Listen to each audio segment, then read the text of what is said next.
nombre es Elian Bull, yo soy profesor de práctica del turno noche. Vamos a dar hoy elasticidad de la demanda. Voy a explicar brevemente la teoría y luego vamos a pasar a los ejercicios. Vamos a ver hoy la elasticidad de la demanda. La elasticidad de la demanda me sirve para ver qué tan sensible es la cantidad demandada o qué tan sensible es la curva de demanda ante un cambio en alguno de sus determinantes. En este caso, en el práctico o para el práctico, vamos a ver que vamos a tener en cuenta tres determinantes: la elasticidad precio, la elasticidad ingreso y la elasticidad cruzada, que es la elasticidad respecto a los bienes relacionados. Entonces, ¿para qué me sirve saber la elasticidad? Bueno, vamos a poder saber en qué grado, en qué cantidad responde la cantidad demandada ante variaciones, ya sea en el precio, ya sea en el ingreso y ya sea en el precio de los bienes sustitutos. Ahora vamos a desarrollar cada uno individualmente, que es la elasticidad precio primero, que es la elasticidad ingreso y que es la elasticidad cruzada. Entonces, primeramente habíamos visto la demanda y habíamos visto cómo se desplazaba. Sabíamos que al aumentar el precio disminuía la cantidad, pero en este momento vamos a darle una vuelta de tuerca más y vamos a ver, al subir el precio vamos a saber en qué grado, qué tan sensible es, cuánto baja. O sea, esto va a ser un número y nosotros vamos a tener que interpretar ese número y vamos a saber en qué cantidad va a responder esta cantidad demandada ante variaciones en los determinantes de la demanda. Esto es muy importante, sobre todo para el lado del empresario, para saber cuándo subir y cuándo disminuir el precio para aumentar siempre su rentabilidad. Vamos por la elasticidad precio. Quiere decir que ahora el determinante que vamos a analizar va a ser el precio. Entonces, vamos a ver que la elasticidad precio me mide el grado en que la cantidad demandada responde a las variaciones, como dijimos, en el precio de mercado. Quiere decir que una elasticidad alta me va a indicar una alta respuesta de la cantidad demandada ante una variación en el precio, y una elasticidad baja me indica un bajo grado de respuesta de la cantidad demandada ante el precio. Entonces estamos viendo qué pasa con la cantidad demandada cuando existe una variación en el precio. La curva puede ser muy sensible cuando es elástica o muy insensible cuando es inelástica. Entonces, vamos a... ¿cómo se calcula eso? Bueno, tenemos ahí la fórmula, que la elasticidad precio es igual a la división entre la variación porcentual de la cantidad demandada y la variación porcentual del precio. De esta fórmula general después se van a desprender las fórmulas con las que vamos a hacer los ejercicios que ahora les voy a mostrar, pero esta es la fórmula general de la cual se desprenden todas las otras fórmulas, donde vamos a tener fórmulas con la pendiente o vamos a tener fórmulas que son promedio, como por ejemplo la elasticidad arco. De acá, de esta fórmula va a tener un resultado que va a ser un número el cual nosotros tenemos que interpretar. Si este número es mayor a 1, quiere decir que la demanda es elástica. Si el número es igual a 1, vamos a decir que la demanda es unitaria. Y si el número es menor a 1, vamos a decir que es una demanda inelástica. ¿Cómo vemos esto o cómo vamos a interpretar este número?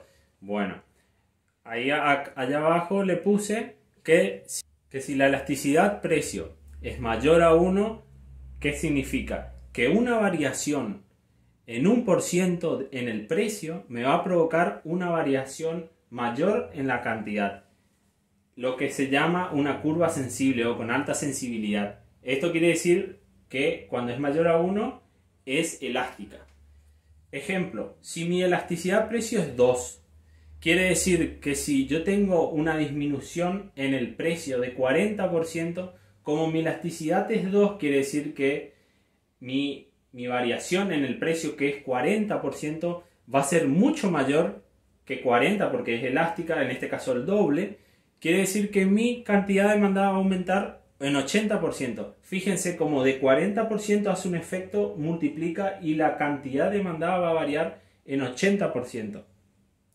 Entonces, esto quiere decir que una variación de 2 provoca, o una variación de 40% en este caso, me provoca una variación en la cantidad de 80. Por eso es elástica. Porque responde mucho, el consumidor responde mucho ante un cambio en el precio. Vamos por elasticidad unitaria, cuando la elasticidad precio era igual a 1. Esto significa que una variación en 1% en el precio va a provocar una variación en la cantidad demandada de 1%, o sea, en la misma cantidad. Cuando es unitaria provoca el mismo efecto, o sea, si fuera 2, por ejemplo, una variación de 2% en el precio me provoca, y si es unitaria me va a provocar una variación de 2% en la cantidad. Siempre que sean iguales, siempre que sean en la misma proporción, esos cambios tanto en el precio como en la cantidad, ahí va a ser unitaria. El ejemplo común es cuando la elasticidad precio es igual a 1. Quiere decir que, por ejemplo, si yo disminuyo el precio de un producto que tiene elasticidad unitaria en 30%, la cantidad demandada va a aumentar en 30%. O sea, aumenta en la misma cuantía, en el mismo porcentaje. Vamos por el ejemplo 3. Cuando la elasticidad precio es menor a 1. Quiere decir que ante una variación de 1% en el precio, me va a provocar una variación menor a ese porcentaje en la cantidad demandada. El ejemplo clásico también es cuando la elasticidad precio es igual a 0,5. Quiere decir que cuando yo tenga una disminución de 20% en el precio, mi cantidad demandada va a aumentar solamente 10%. Vamos a ver cómo se relaciona la elasticidad precio y el ingreso total. Esto es muy importante, sobre todo del lado de los empresarios, porque un empresario que conozca la ley de demanda va a pensar lo siguiente: que bajando el precio va a aumentar la cantidad demandada, y este aumento de la cantidad demandada puede hacer que varíe el ingreso total. Quiere decir que el empresario puede pensar que bajando el precio va a vender más cantidades de ese producto y que el precio por la cantidad le va a dar un ingreso total mayor, le va a traer mayor ganancia. En definitiva, que el empresario lo que quiere saber es que si un aumento en el precio o una disminución en el precio va a reducir o aumentar su ingreso total. El empresario siempre va a estar interesado en saber cómo le va a influir una variación del precio en el ingreso total. Y acá entra a jugar entonces el concepto de elasticidad precio. Primero vamos a definir el ingreso total. El ingreso total no va a ser otra cosa, precio por cantidad. ¿Cómo se relaciona el ingreso total con la elasticidad precio? Bueno, ¿se acuerdan que teníamos demanda elástica, inelástica y unitaria? Vamos por la elástica. Cuando la elasticidad precio es mayor a 1, quiere decir que va al disminuir mi precio, disminuye mi precio y el aumento de la cantidad demandada va a compensar ese efecto de la disminución de precio, y para el empresario le va a traer un aumento de su ingreso total. Quiere decir, bajo mi precio pero vendo muchas más cantidades, o sea, vendo cantidades proporcionalmente más, que ese aumento en las cantidades es mayor que la baja del precio. Por lo tanto, va a crecer más esta parte que esta, y va a aumentar el ingreso total. Por lo tanto, aumenta el ingreso total. Entonces, al ser elástica, la elasticidad precio mayor a 1, si el empresario disminuye el precio, le va a generar un aumento del ingreso total, porque esa demanda es muy sensible al precio. Vamos por la inelástica. Va a pasar exactamente lo opuesto. El empresario va a disminuir el precio, pero esa disminución de precio no se va a ver compensada por el aumento de la cantidad. Fíjense algo curioso acá en la demanda inelástica, que el precio y el ingreso total van por en el mismo sentido.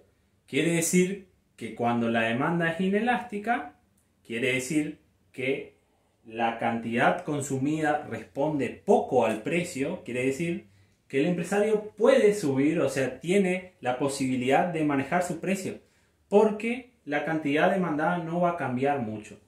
Por lo tanto, en este caso, el empresario tiene un poco más de soltura para manejar el precio, porque él puede decir lo siguiente: yo aumento el precio, no va a variar mucho mi cantidad demandada y por lo tanto en ese caso ahí sí aumentaría mi ingreso total. Entonces tengan presente eso, que van para el mismo lado. Por último, la demanda unitaria no va a generar ningún movimiento en el ingreso total. Voy a disminuir el precio, pero esa disminución del precio se va a ver compensada de ingreso. Lo que estudia o lo que quiere demostrar es el grado de respuesta que tiene la cantidad demandada ante una variación. En este caso cambiamos el determinante, ahora es ante el ingreso, o sea, cómo responde la cantidad demandada cuando varía el ingreso de los consumidores. Quiere decir que nosotros vamos a ver en la elasticidad de ingreso el grado en que la cantidad demandada responde ante una variación en el ingreso de los consumidores. Lógicamente uno tiende a pensar que cuando aumenta el ingreso de un consumidor, aumenta la cantidad demandada. Y eso es cierto, pero no totalmente, sino que depende del tipo de bien que sea. Acá vemos la fórmula que vamos a utilizar, que es la elasticidad de ingreso va a ser igual a la variación de la cantidad sobre la variación del ingreso por el ingreso dividido la cantidad demandada. Esa fórmula nos va a dar un resultado que, para interpretarlo, tenemos que hacer primero una clasificación de bienes, porque no todos los bienes se van a comportar igual ante un aumento en el ingreso de los consumidores. Podemos clasificar básicamente a los bienes en dos grandes grupos. Primeramente, si el resultado de la elasticidad de ingreso es positivo, va a ser un bien normal, como tenemos acá. Si el resultado de la elasticidad de ingreso es negativo, tenemos un bien inferior. Ahora vamos a explicar qué significa cada uno. Dentro de los positivos también se puede analizar que si es mayor a 1 es un bien de lujo y que si es menor a 1 es un bien necesario. Quiere decir, ¿se acuerdan que cuando era mayor a 1 era elástico? Cuando la demanda es elástica estamos hablando de un bien de lujo. Y cuando la demanda es inelástica estamos hablando de un bien necesario. Acá al lado les clasifiqué de otra forma. Entonces, cuando el resultado de esta fórmula me dé positivo, tenemos dos opciones. Al dar positivo ya sabemos que es un bien normal. Tenemos dos opciones: que sea un bien de lujo cuando es elástico o que sea un bien necesario cuando es inelástico. Y en caso de que dé negativo, tenemos que es un bien inferior. En el caso de los bienes normales, quiere decir cuando dé positivo el resultado, quiere decir que cuando aumenta el ingreso, aumenta mi cantidad demandada. Esto es para el general de los bienes. Ahora, ¿qué pasa con un bien inferior? Que me significa que cuando aumenta el ingreso va a disminuir la cantidad demandada. ¿Por qué pasa esto? ¿Por qué pasa esto con los bienes inferiores? Bueno, porque son bienes, por ejemplo, de segunda calidad. Quiere decir que cuando yo aumento mi ingreso, voy a dejar de consumir bienes de inferior calidad para pasarme a bienes de mayor calidad. Es por eso, este es el caso de todas las segundas marcas, es por eso que cuando aumenta mi ingreso, disminuye mi cantidad demandada. Por eso el resultado es negativo. Acá sí, en la elasticidad de ingreso influye mucho el signo. En la elasticidad precio por ahí no es tan importante el signo, pero en la elasticidad ingreso, la que estamos viendo ahora, el signo es muy importante. Una vez que determinamos el signo, tenemos si son bienes de lujo o si son bienes necesarios. Si es un bien de lujo, tendemos a pensar que es muy sensible, quiere decir cualquier mínimo aumento de ingreso va a aumentar la cantidad demandada de los bienes de lujo. Ahora, si son, por ejemplo, bienes necesarios, al aumentar mi ingreso no va a reaccionar tanto, no va a ser tan sensible la demanda. Con esto básicamente nos va a servir para resolver los ejercicios sabiendo, como les dije, ante el resultado de la fórmula, cómo clasificar los bienes y nos podemos guiar más fácilmente si son elásticos o inelásticos. Y en el caso de que sea inferior, vamos a ver que es un resultado negativo, tiene que dar un resultado negativo. Vamos a ver la elasticidad cruzada, que me mide cómo influye una variación en el precio de un bien relacionado, que puede ser sustituto o complementario, en la cantidad demandada del bien analizado. ¿Se acuerdan que veníamos viendo distintos determinantes? Primero vimos el precio, después vimos el ingreso y ahora vamos a ver el precio de los bienes relacionados, que pueden ser sustitutos o complementarios. Y vamos a ver cómo este cambio en el precio va a influir en la cantidad demandada, en qué grado va a influir, qué sensibilidad tiene la demanda ante los cambios que se van a producir en el precio de los bienes relacionados. Tenemos la fórmula, que es la variación de la cantidad X por la variación del precio de Y. Acuérdense que ahora tenemos dos bienes por el precio de Y por dividido la cantidad de X. Esta fórmula me da un resultado. Este resultado puede ser positivo o negativo. Si es positivo, quiere decir que son bienes sustitutos, porque al aumentar el precio del bien Y, que en este caso sería el bien sustituto, los consumidores van a dejar de consumir, van a dejar de demandar este bien sustituto y se van a pasar al bien que estamos analizando, que es el D. Por lo tanto, al aumentar el precio de un bien sustituto, se van a pasar a la cantidad de, o sea, se van a pasar a demandar bienes de X. Por lo tanto, va a aumentar la cantidad de X. Al aumentar el precio del bien sustituto, aumenta la cantidad de X. Vamos a ver si el resultado es negativo. Quiere decir que son bienes complementarios que se consumen juntos. Entonces, al aumentar el precio del bien complementario, obligadamente la gente deja de consumir, disminuye la cantidad de los bienes que consumen mutuamente. Entonces, básicamente tenemos dos resultados, positivo y negativo. Acá también es importante el signo a la hora de evaluar el resultado.